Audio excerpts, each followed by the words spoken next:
La pauvreté n'existe pas. C'est le monde dans lequel on vit qui nous rend pauvres. C'est le monde moderne qui nous donne cette sensation d'être pauvre. Ce mode de vie dans lequel on est... Parce que le contraire de la pauvreté, c'est l'abondance. Et l'abondance, c'est quand tu ne manques pas de.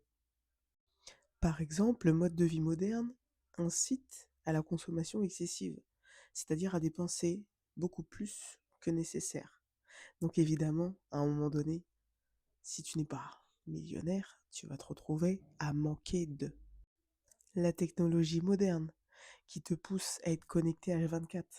Sauf qu'à force d'être connecté, tu es complètement déconnecté de la réalité et du monde qui t'entoure.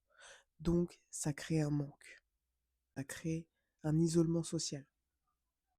Le monde moderne pousse à la sédentarité aussi. L'évolution de la technologie, le monde numérique, qui crée de plus en plus de postes qui sont dans des bureaux, mais aussi tout ce qui est fait pour nous anesthésier mentalement.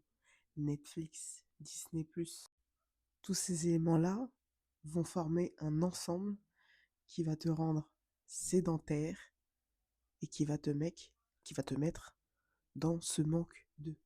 Tu vas manquer de sport, tu vas manquer de bouger, donc tu vas manquer de bonne santé, tu vas manquer de souplesse, tu vas manquer d'énergie. Et évidemment, le plus important, l'alimentation. L'alimentation. Je me dis que c'est un truc de fou à quel point on pourrait être dans l'abondance. Mais au lieu de ça, on s'appauvrit parce qu'on veut suivre un monde où on va manger que des fast-food, de la viande, matin, midi, soir. Non, matin, j'abuse. Mais il y a des gens qui mangent de la viande tout le temps, tout le temps, tout le temps. Et c'est-à-dire que tu n'as pas besoin de manger autant de viande. Sauf que dans le monde moderne, on en mange à tous les repas. Et comme on est habitué à ça, à manger de la viande à tous les repas, forcément, quand tu fais tes courses, tu prévois de la viande en conséquence. Je vous apprends rien si je vous dis que la viande coûte extrêmement cher. Donc ça va créer un manque.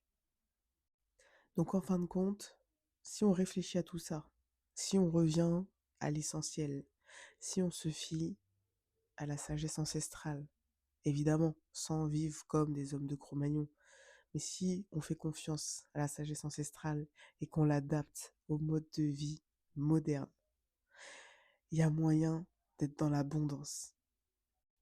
Tout ça pour dire que le monde dans lequel on a été embourbé, le monde qu'on a décidé de suivre, c'est ce monde-là qui nous rend pauvres.